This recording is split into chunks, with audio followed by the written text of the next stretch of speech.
ছয়টা মাশরুম।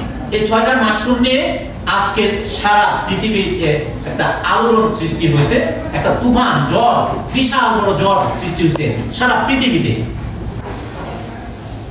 এই ছয়টা মাশরুম টিস্যু কালচার পদ্ধতিতে একটা করা হয়েছে।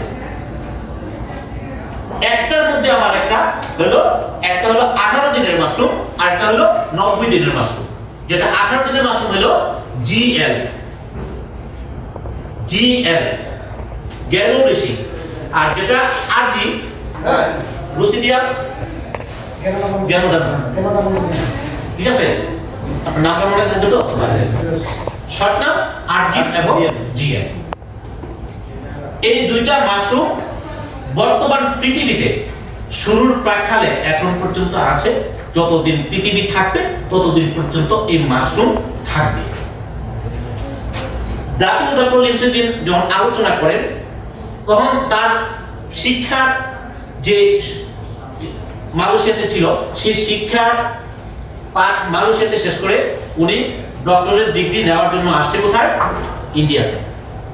ইন্ডিয়া যে ইউনিভার্সিটিতে ছিল সেই এলাকার নাম ছিল কার ইউনিভার্সিটি। সেই ইউনিভার্সিটি থেকে উনি ডক্টরেট ডিগ্রি নিছেন, বিভিন্ন দেশ থেকে ডক্টরেট ডিগ্রি নিছেন। ওইখান থেকে তার শুরু।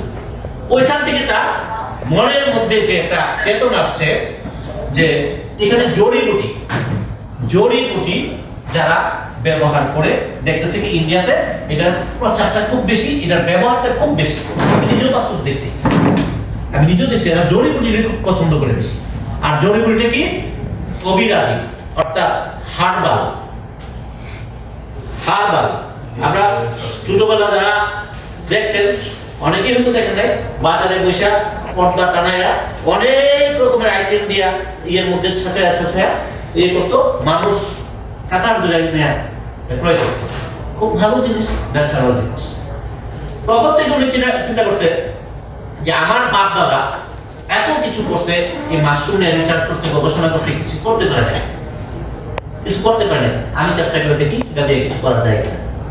তখন এই ইউনিভার্সিটি তার পাঠ শেষ করে যখন দেশে যায়, অর্থাৎ মালয়েশিয়ার ন্যাশনালিটি